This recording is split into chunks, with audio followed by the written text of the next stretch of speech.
There's this one sentence that stuck out with me when I was interviewing for my junior year internship, and it was someone that I ended up working under for about 7 years of my life, 7 years of my career. I worked for this one guy, but when I first met him, and he asked me, "Why do you want to be in finance?" And I gave him some elaborate bullshit answer.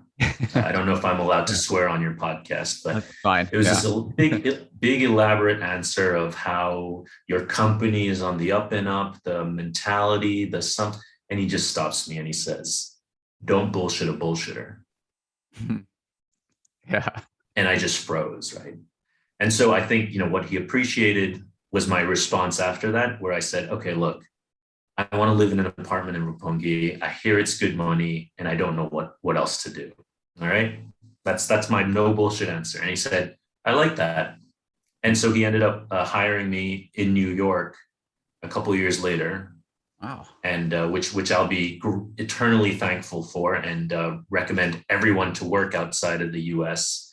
But that is where my kind of no bullshit answers come from. So you said, you appreciate the honesty. Well, usually when you're honest, you have a better conversation. So.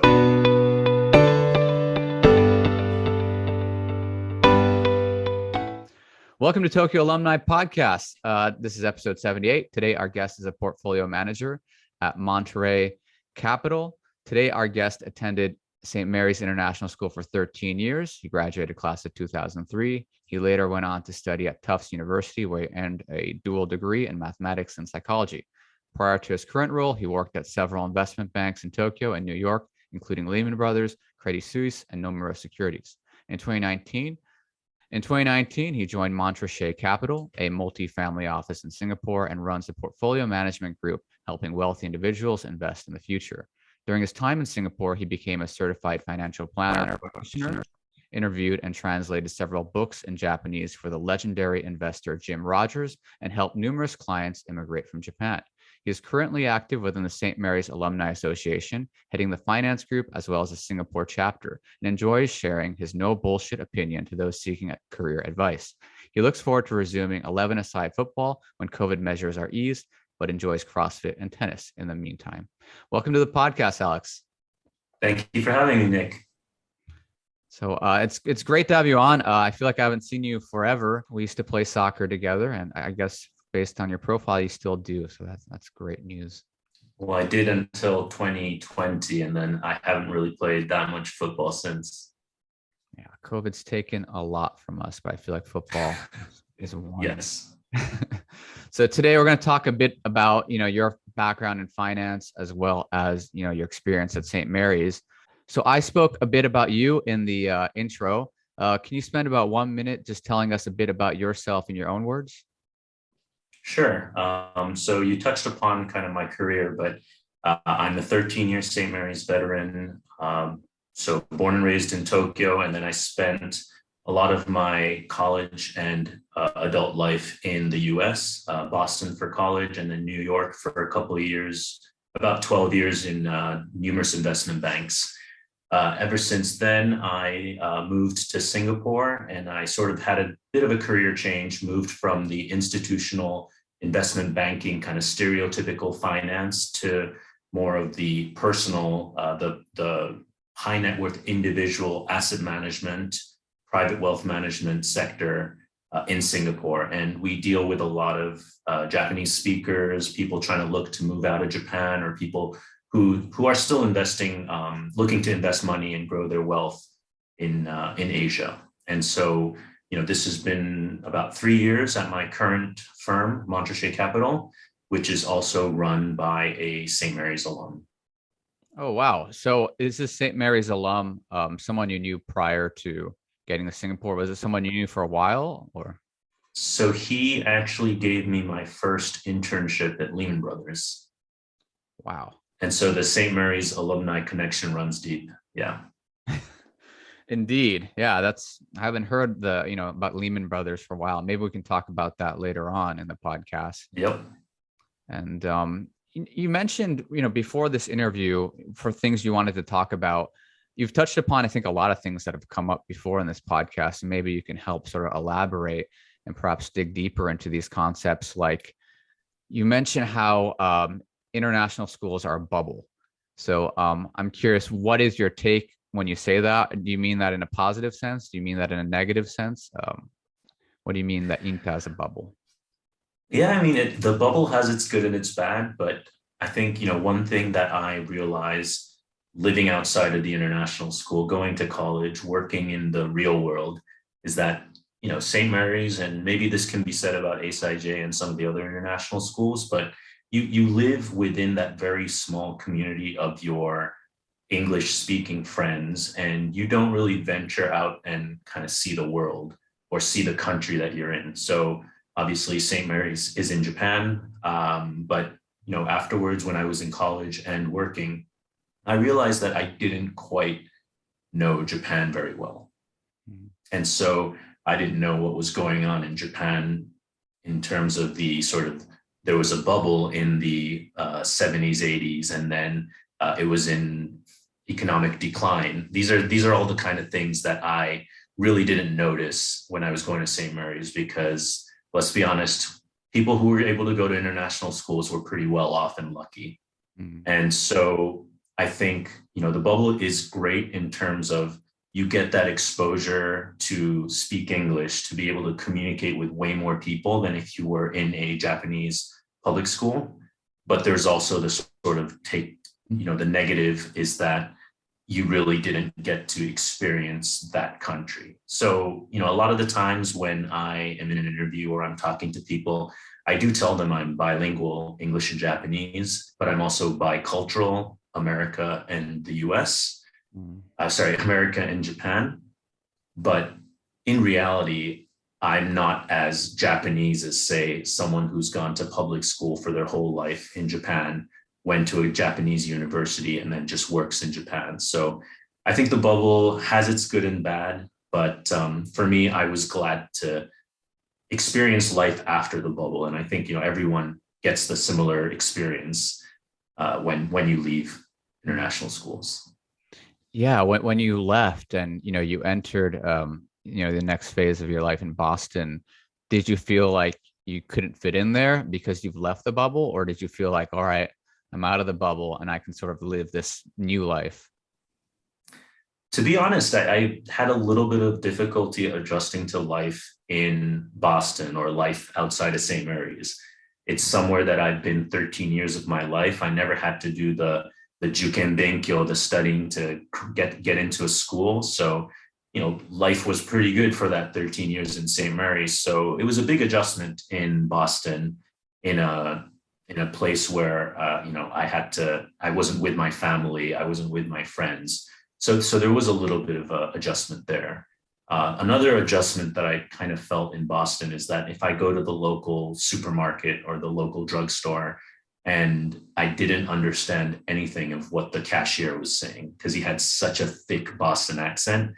So I was thinking, my God, did St. Mary's not teach me English? What is this new language that I'm hearing?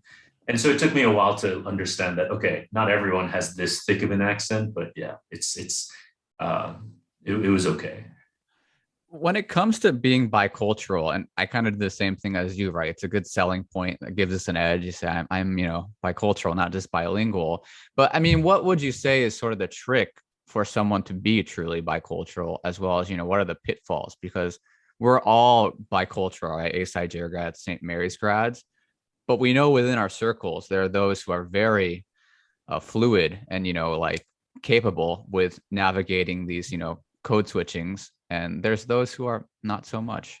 Yeah, I think it really comes down to sort of what you're interested in. If you are interested in what is around you when you are in Japan, you're going to develop that sort of biculturalness. I have friends around me that went to St. Mary's for as long as I have and don't speak much Japanese, if at all any. And, I think the big difference there is that for me, I had a massive fascination with some of like Japanese TV or Japanese comic books. I tell people in Japan, when they ask me, how's your Japanese so good? I say, I read manga and I watched manzai. And so that's all I did. I had a huge interest in Japan, and so I developed a fondness for Japanese and everything Japan. But I also think, and this kind of touches upon one more point that I had talked to you before this interview, but I think what your parents do when you are at St. Mary's or in an international school is massive. So for me, my mother was, I don't think there was a term back in the day, but kind of like a tiger mom. I can rattle off the things she made me do against my will during school. So I did Aikido, I did karate, I did violin, piano, saxophone, choir, soccer, tennis, swimming, and a bunch of other things that I quit midway through, ice hockey. So I think, and I did Kumon. And I think Kumon's like the big, tie break, it's the big icebreaker that kind of gets you into Japan, like gets you more Japanese, right? So for me, I think, when I have a kid now, he's 22 months old right now. But when I look at him and I say, okay, we're in Singapore right now, he's going to go to an international school. What do I want to do that sort of my parents did for me? I think about that a lot. And I think, especially because he's not going to be living in Japan, he's going to have a much harder way to get tied back into Japan. And so I want to make sure that he speaks Japanese. He can appreciate Japan when we get to visit. And yeah, I think that's the difference between your friends who are more fluid and say they are truly bicultural with Japan, and those who just never really got it in Japan. That's interesting. So you're saying essentially a two-prong approach. One is you have to be interested in something, right? So if it's English, Harry Potter or whatever, Lord of the Rings. And I really agree with you actually with the whole Japanese element. At least for me, and I think my Japanese is relatively on the stronger side, and very similar to you, pop culture, I think, played a big role. And the other prong you're saying is parents. And that's a tricky question though, right? Is like how much you force a child to do something. And it's funny, actually, just the previous guest, Amelia, I think graduated 98, Seisen, was saying something very similar, that, she was more or less forced to do certain things in Japanese, hated it back then, but now, in your 30s, 40s, you're like, oh, wow, that's really, paying dividends now as an adult. And, currently where you are, you're in finance, more or less, right? I know there's the details of private portfolio management and blah, blah, blah, but this sort of trajectory of INTA and then to some kind of STEM degree, in your case, it was a combination, right? Psych and math, and then to the world of finance is, I think, a trajectory a lot of kids want to go in. It's sort of a natural trajectory. So was this something you had already planned out from high school, or is this something that came into fruition later on? That's a good question. I had no idea what I wanted to do when I was in high school. I think part of the bubble is that you're kind of told what to do: get good grades, do sports, volunteer, do musical instruments or some kind of choir or musical, which is what I did. I kind of rode this path and see where it took me. And so when I was applying for colleges, it says, what major are you interested in? And at least for the US, you can pick your major and then you can switch it at any time. So I went into this pretty calmly and pretty casually and said, okay, I really enjoy psychology because I never had the chance to take that at St. Mary's. And I also really enjoyed math, and I did all right in math for the IB program. So I wrote math and psychology, and luckily I enjoyed that during college, and I just ended up majoring in both because I really couldn't decide which I like more. But in terms of the trajectory of how I got into finance after that, that was a totally different subject. I think, a lot of people that want to go into finance, they'll say, I majored in economics or finance, and they've done trading with their own money or something before they even try to look for an internship. And so if I were to look for an internship today, I probably wouldn't get one because I'm way underqualified. There are all these people who speak English, who speak Japanese, who have a much better understanding of finance than I did back then. But what drove me towards finance was very shallow. It was when I was in sophomore year, I would hear about people who were 2 years above me in St. Mary's who would have apartments at Roppongi given to them by their work during their internship. And when I heard that, I just said, wow, that sounds so cool.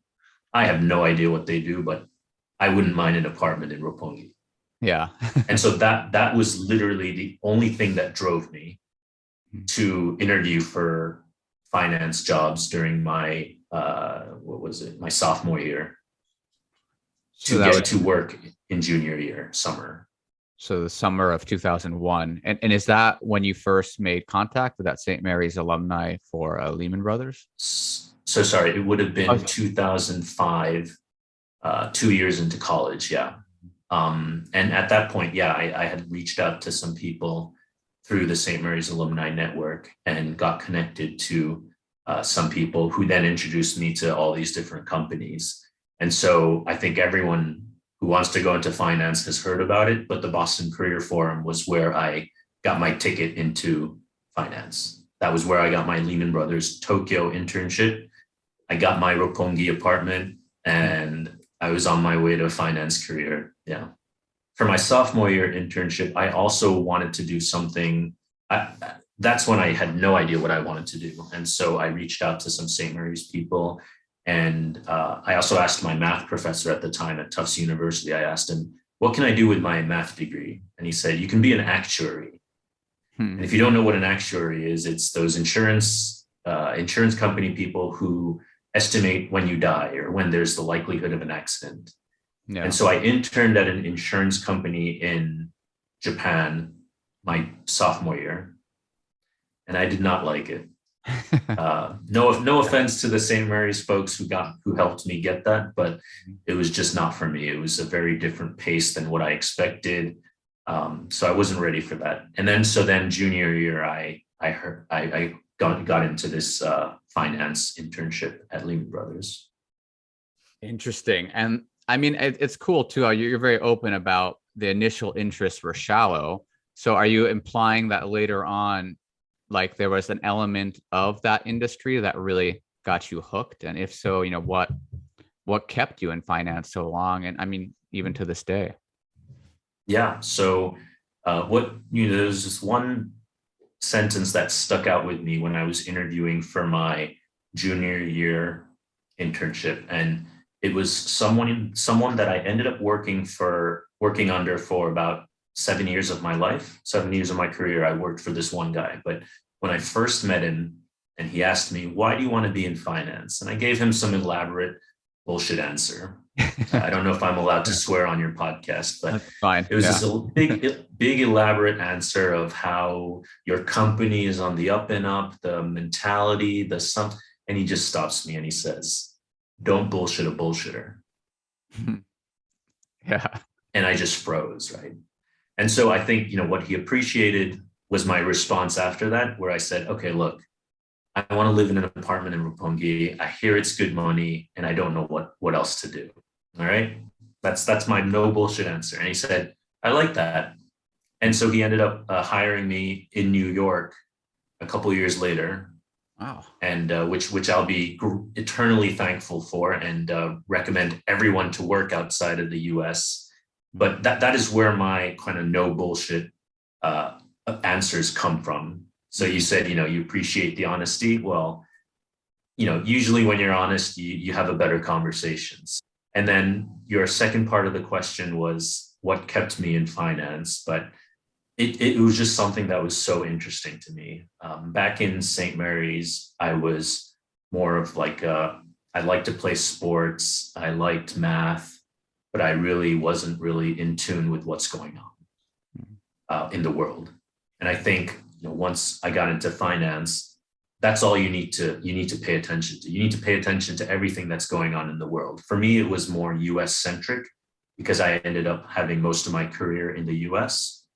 But everything that's going on in the US, whether, these days it's COVID policy or central banks or inflation. These were all things that were super fascinating to me, once I got into the role.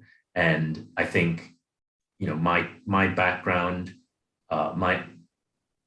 what I learned in investment banking really kind of, they whipped me in shape into becoming a very accurate, good under pressure, very eloquent person that I am today. So yeah, would I do it again? I think I would. In what ways, and this is maybe the high school teacher and me just wanting to know from you, would be in what ways could middle school, high schools prepare? Because you mentioned professionals working under pressure.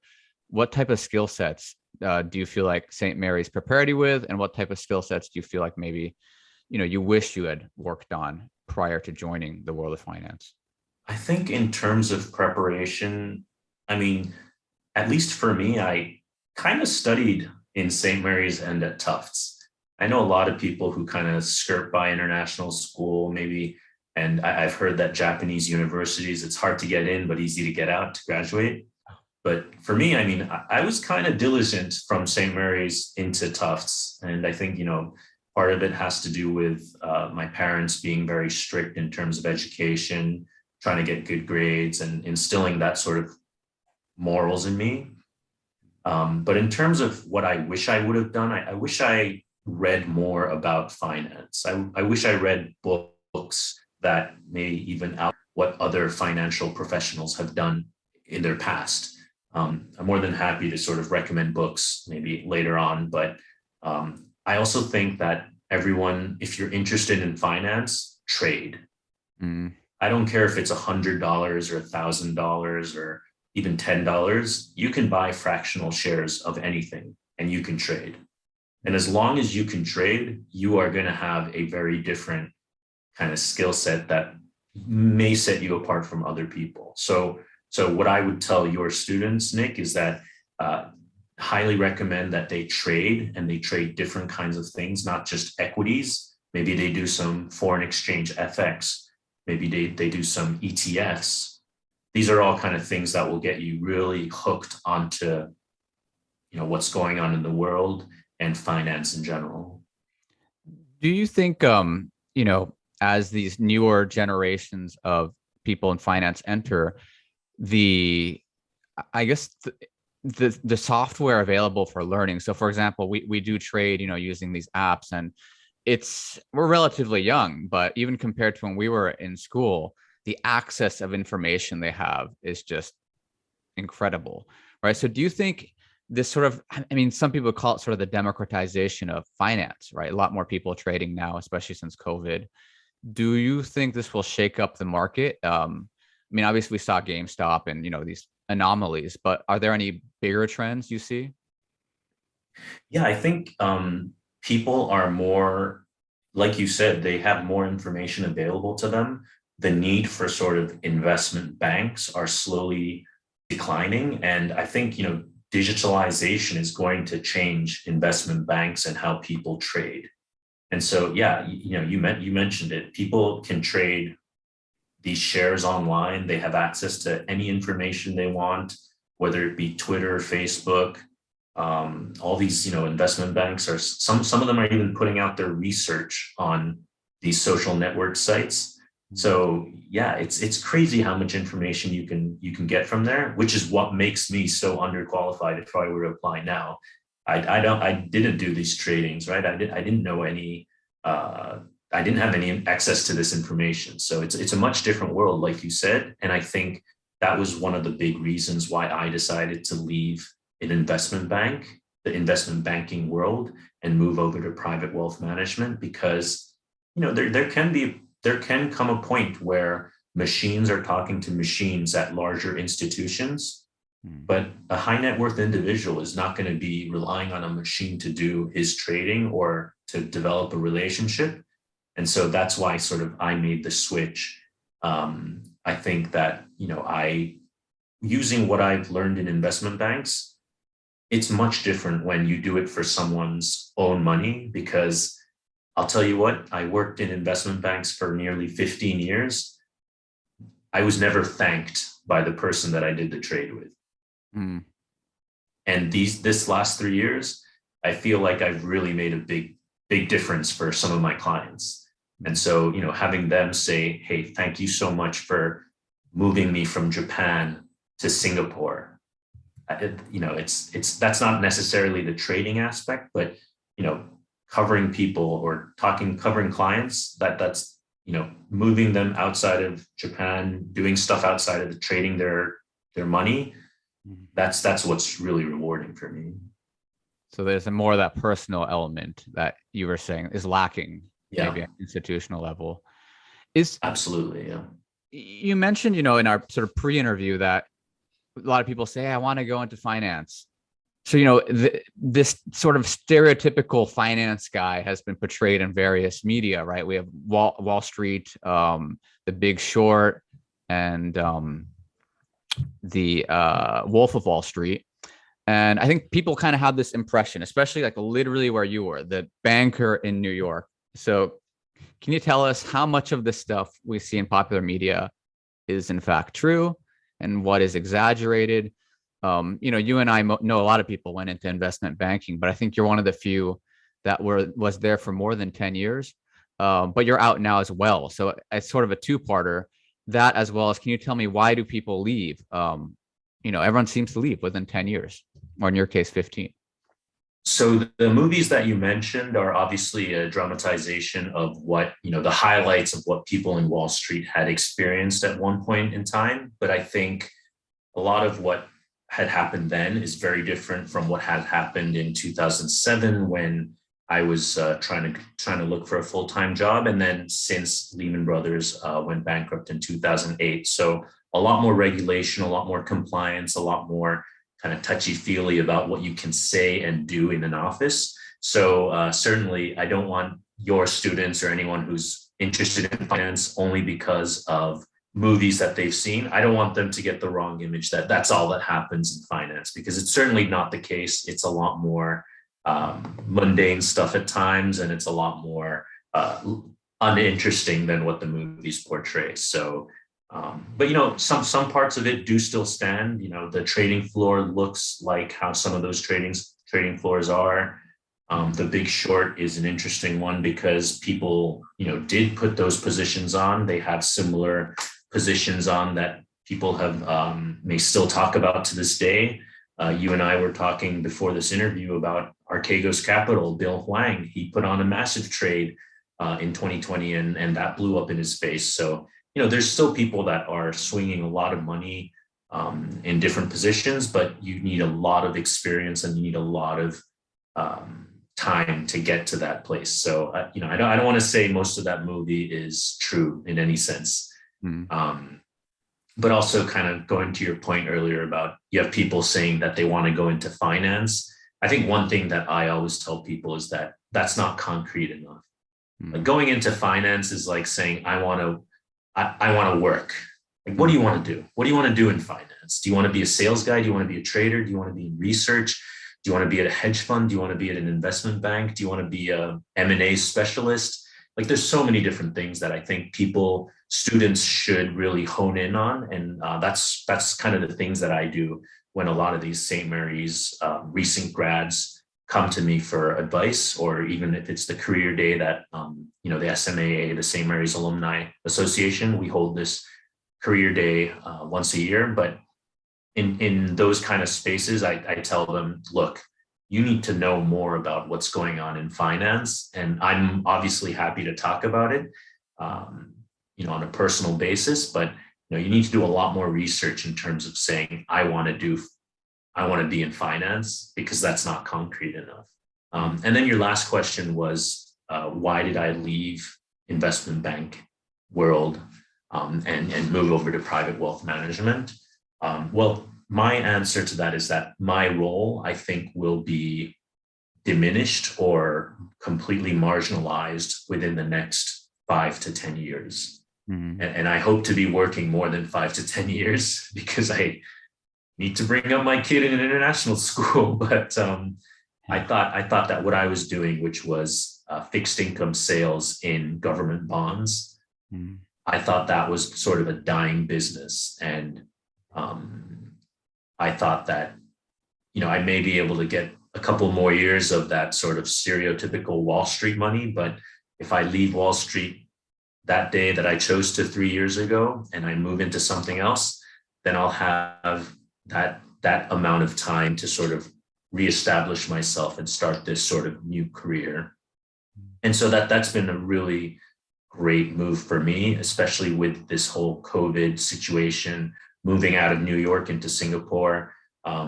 Looking back, it was a very lucky decision that I made with my wife, and we're very happy to be in Singapore. But I think for me, it was my answer is a bit more unique in that my role, I think, was going to be marginalized. But I think when people say they want to go into finance, which is kind of surprising, I thought many more people would just want to go into tech or something. But if people say they want to go into finance, I tell them, look, you have to look at somewhere that you're going to be working 5 to 10 years from now. What's the sort of growing business?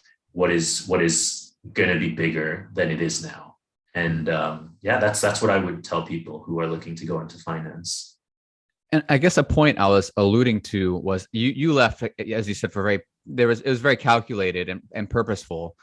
But I was kind of thinking along the lines of those I know, anecdotally speaking, have gone into finance and left within 5 years, 10 years. Often what they tell me are the hours are no joke. And obviously there's a lot of jobs where the hours are no joke. So when people say that, what exactly are we talking about here? Are we talking about, like actually spending the night at the office, or like what's going on? Or are we just talking about a normal heavy day? I think you get two types of people, right? You get, and this kind of goes into that people who want to go into finance. What do you want to do? Well, if you want to be an M&A specialist or the investment banking side of a bank, then those hours are sort of maybe 9 or 10 a.m. And then you're working till maybe 3 or 4 a.m. the next morning. So yeah, those kind of people, if they have a deal, they're working overnight, they're working in the office, they're maybe sleeping in the office, if not a 3-hour cat nap at home before they come back to the office. So I think you're talking to a lot of those guys, the investment banking iBankers. But for me, I was on the capital markets side, the sales and trading, fixed income, equity, foreign exchange, those kind of guys, the sales and traders. Our hours were much better, but I think, compared to the average person, it might have been a bit harder. We would be in the office anywhere from 5:30 to 7 a.m. And then we'll be getting out at any time between 5 to 8 p.m. But if there's something... Sorry, so about a 60-hour work week for you guys versus maybe a 70, 80-hour work week for the guys. For sure, yeah. And sometimes you'll have to pull all-nighters if it's maybe the night of the elections when Trump got elected, or the day that Brexit was decided.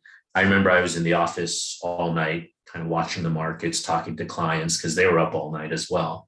But for the most part, my hours, early mornings, somewhat mediocre afternoon, nights, and then you'll have like client dinners or work drinks or whatever it may be. So yeah, there were some times where I was spending more time with my boss than I was with anyone ever for like a month or so, because we'd be together the whole day, and then we'll go out for client dinners or something. And yeah. Wow. But for me, it wasn't the work hours that really got to me. I think it was, but I think that kind of alludes to the work-life balance that has gotten much better for me now. I'm much less, I think in an investment bank, you have to stay at your desk for a long time.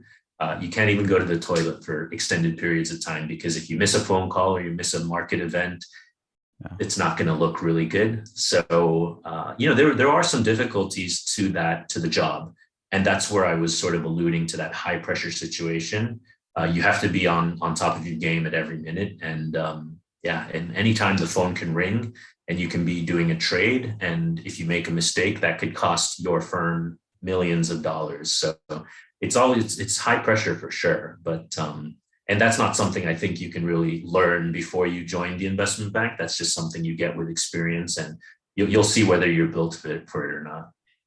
That's a good point. It's hard to practice losing a bunch of money when you're in high school or college or making a bunch, right? Yeah. That's really intriguing. And, you've mentioned Jim Rogers before. Can you explain to whoever's listening to the podcast a bit about who Jim Rogers is, as well as your relationship, with his work? Sure. So Jim Rogers worked for a bunch of hedge funds. Most famous one is the Quantum Fund, and he had some very extreme returns that were pretty unheard of at the time. And so since then, he retired at a very early age. He traveled the world multiple times, one by car, one by bike, and he has some Guinness World Records on that. Ever since, he's been a very astute thinker and an astute thinker, and he's been putting out a lot of books on sort of what his thoughts are. And obviously, someone like Jim Rogers, very famous in Japan. And so what the opportunity that I had is that Jim has since retired to Singapore and raised his family there because he wanted his kids to speak Chinese. At a very early age, he was aware that China is going to be the next big power after the US, and that he wanted his kids to speak Chinese. But living in China was quite a bit of a challenge because obviously there's a lot of air pollution, or, it's very difficult to live in China if you don't speak any Chinese like Mr. Rogers does. And so he chose Singapore. And so what was presented to me was the opportunity to interview him and translate that interview into Japanese and publish that with a couple of different publishers in Japan. And so I had the opportunity, I believe in 2019 and 2020, to publish one book. 2020 and 2021. And then we should be out with another book sometime this year. Wow. If you speak Japanese, I highly recommend you read his book. He's very worried about the future of Japan, as maybe you would or I am, because Japan is getting older and people aren't doing the things that make Japan great. For example, the sushi chef that makes your sushi when you go to a really fancy sushi restaurant is getting old, and he doesn't have many heirs because the country itself is getting older. The whole COVID situation in Japan has been very difficult for the restaurant industry, and the government has just been giving away money to every restaurant. Even a restaurant that isn't making nearly any money on a monthly basis, when they're in full business, they're getting more money to stay out of business because of COVID than to actually open their business. And so what Japan is doing right now is they're having a lot of debt, they're printing a lot of money, and they're trying to tax the people, especially the rich, to make up for that money. And it's not quite working because the debt is only increasing. And when your population is decreasing and your debt is increasing, it spells trouble 10, 20, 30 years down the line. So that's something that Jim has talked about a lot. He's worried about Japan. He loves Japan, don't get me wrong. I love Japan as well, but I worry about some of the things that happen in Japan.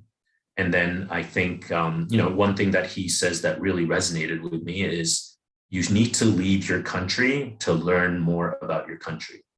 And so, you can, a lot of people will go to international school, they'll grow up in that bubble. Maybe they'll go to college overseas, maybe they'll go to college somewhere in Japan, and then they end up working in Japan for the rest of their career. They really don't get to appreciate some of the things that Japan has. And maybe there's some things that are not great about Japan. Maybe you've experienced it as well, Nick. You live in Korea now, and maybe you visit Japan here and there. There's some things that are great and some things that aren't as great that you wish was different about Japan. For me, I wish kind of the working style was different in Japan. I wish you didn't have to have this whole like FaceTime, zangyo, stay so late. So that's sort of, some of the things that I've noticed living overseas. And if it weren't for my boss, who I alluded to earlier, who said, don't bullshit a bullshitter, if it weren't for him, I wouldn't have had the chance to work in New York for what was about 15 years. I wouldn't have had the chance to move to Singapore. I might have been in Japan for my whole career. And I'm so glad that I was able to see Japan from the outside, both the good and the bad. Yeah, that's a really unique point you mentioned about sort of almost like especially people like us who are, bicultural, to be outside of Japan and the US, to be a true foreigner. That kind of like you, it only happened to me my mid-20s when I moved to the Middle East. That's for the first time, as the Japanese would say, it was true awe. And like in football and soccer, when you're away, that's when you're really tested. And again, it's challenging, but I would totally concur with your perspective that when you're in that awe nochi, right? Like you're not with the Japanese, you can't lean on your Japanese or American. I think that's when you're truly, tested, characterized professionally, personally, and so on. Because this is the Tokyo Alumni podcast, something I've been doing recently, which I kind of want to bring in here too, is specific teacher or people shout outs. So you're a lifer, right? We've actually had a few lifers on here. I'm representing SIJ too, of course, for 13 years. Actually, I got you there. I had 15 years because I was in the nursery program, but St. Mary's 13 Good for you, years. yeah. I thought you might have repeated 5th grade 5 times. No, we just started early. And during your 13 years at St. Mary's, were there any few individuals that especially, shaped who you are today as both a person and or a professional? I think 2 names come to mind, just like right off the top of my head. And the first one is my high school principal, Mr. Saburo Kage-san. And, there's an episode that I don't know if I should be telling people on this podcast, but I was still in high school, and it was a bunch of me and my friends. We were going down to the local 7-Eleven near Takotamagawa, near St. Mary's. We go in, we're buying a beer, we're buying a chuhai. Obviously, you're not allowed to drink. Don't do underage drinking. But as we're walking out, or as we're trying to walk out, we see Kage-san walking towards us. And some of us hide in the bathroom, some of us hide. I was in the bathroom, came out, and I thought I was all sneaky. 5 minutes later, he was standing right there waiting 5 minutes until I came out. That's a funny story I've definitely remember about Kage-san, but I remember how much passion he had about teaching and about how he wanted everyone to be sort of, be better. And I think, as a high school kid, I was a bit of a kusogaki. And so, I was namaiki. I wasn't really able to appreciate what he had done or, the way he was until after college, and I bumped into him, or I talked to him. He's also very active in the alumni community. And so I had the chance to talk to him recently, and, he just has the exact same energy, the drive. He hasn't changed one bit. And that's the crazy thing about teachers. You had their class, 10, 15, 20 years ago, and they haven't changed one bit. And so Kage-san is one person who I'm like super thankful. And then the other person is Peter Howitt, and he was our guidance counselor. And one story that I have with him is that I went into his office. I said, "Hey, Mr. Howitt, Carnegie Mellon and Tufts University. These are my 2 that I'm debating between. I never visited the campus. I have no idea." And he goes, "Do you know where Tufts University is?" I say, "Yeah, it's in Boston." "Do you know where Boston is?" It's like, "I think so." And then he goes, "Do you know where Carnegie Mellon is?" And I said, "Not sure." And Mr. Howard goes, "You have your answer." Yeah. So that was it. It was just a super simple, no unnecessary analysis. And I had an absolute blast at Tufts University. I don't know if it would have been the same at Carnegie Mellon. Who would know? But I appreciate those two and what they did for sort of preparing me for after St. Mary's. And I think, the current St. Mary's folks or the people who just graduated St. Mary's recently or international, any international school recently, they won't really truly appreciate their teachers or their, the people who are giving them guidance until after they leave that. Similar to my analogy of leave your country, it better, leave your international school and you'll appreciate both the good and the bad about it much better. Yeah, I agree. I think a lot of us, we look back at how we had it in K through 12 and it's a good place. And that's why, as you were saying, you want to send your own children to international school. And would that be in Singapore or, eventually is there a path back to Japan? No real path to Japan as of now. Who knows what happens tomorrow, next year, 5 years from now. But I think, as it stands, we want to send our kid to international school in Singapore. Would be nice to give him a year in St. Mary's just to say that, we were both alums, but we'll see what happens. Yeah, that's always an interesting question too, right? Whether your kids... Would you send your kid to ASIJ? For me, it would just come down to employment, really. So I'm a teacher, and one nice thing about international teaching is wherever my wife and I teach, our kid will attend that school. So if it's St. Mary's, it's St. Mary's. If it's somewhere else, it's somewhere else. So that's always it'll be an interesting thing. But one thing I do agree with is I do believe in the international education system, and that's partly why I became a teacher. But not only that, but if I do have children, we don't have any right now, but definitely I think international education is the way to go. So I think a lot of us also have so many memories. It's been 20 years since we were in high school playing each other in soccer, and I currently coach myself. And a point I try to make because a lot of the people I work with, not a lot, like no one's gone to international school, try to emphasize how much the sports helps establish relationships. Like ours was purely through soccer. I don't think if I didn't play soccer, I never would have met you. So what was the experience for you like with international school sports? And like, how much has that sort of formed the person you are today? I think obviously it's funny you say that because a lot of my friends now played soccer or tennis, or they have some kind of very big overlap with me in the athletic department. So in that sense, I think, sports is always going to be a thing where it makes some of the biggest bonds.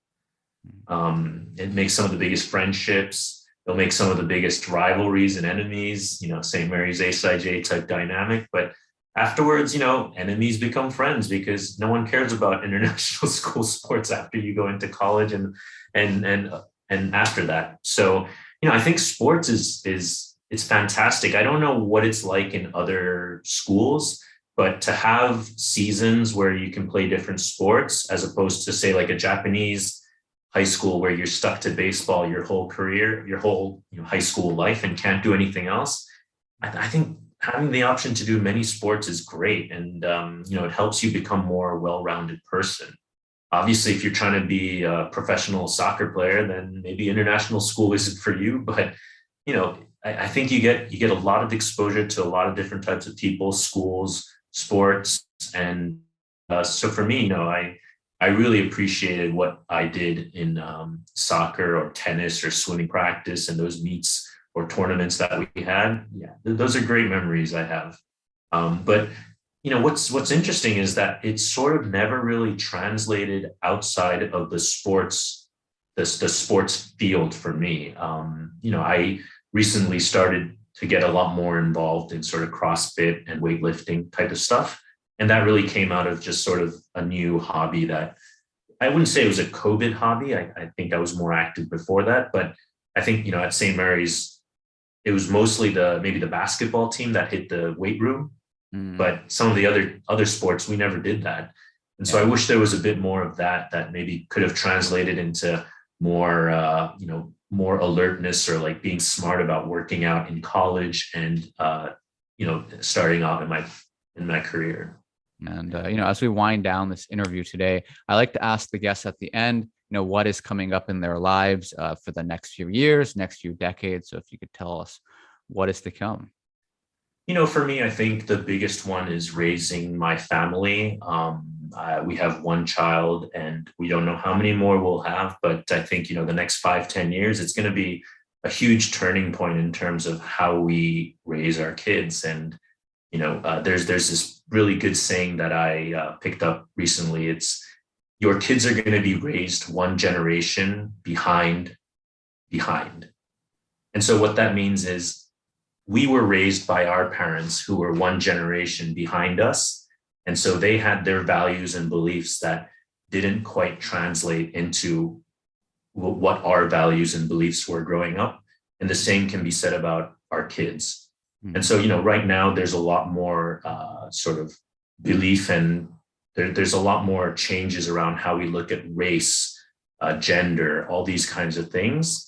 And I think it's very different from what our parents are used to. And what our kids are going to learn is going to be very different from what we know now. So I want to make sure that I can raise my kids and, have them kind of realize they may be in a bubble, try to have them think for themselves more. And so that's sort of the struggle I have every day in terms of how should I raise my kids? How can I raise my kids better? And I think, the same probably applies to you as a teacher. You're not raising your kids per se, but you're raising the future. So I always think about how this next generation or how my kids' generation is going to be. And I try to be able to adapt and be flexible to that. Yeah, that's sort of the big thing for me. Do you think your child will, when you were saying that you want your child to learn Japanese, is that going to be through you, or do you plan on looking for I know Kumon is well and alive in Singapore. So is that, I don't know how young that starts, age 3? I think it's age 3 or 4, but yeah, I think we'll definitely need a little more help than just me for him to learn Japanese. But yeah, we want him to be able to speak Japanese, appreciate Japan, and sort of where his parents are from. I'm born and raised in Japan. My wife is Japanese, so we would like him to appreciate Japan and Japanese. Yeah, it was great talking to you today, and hopefully our paths will cross again through SMAA, or just we'll play some 11v11. I'm hoping to get a St. Mary's A-Side J game going in the next few years. So. Look forward to it.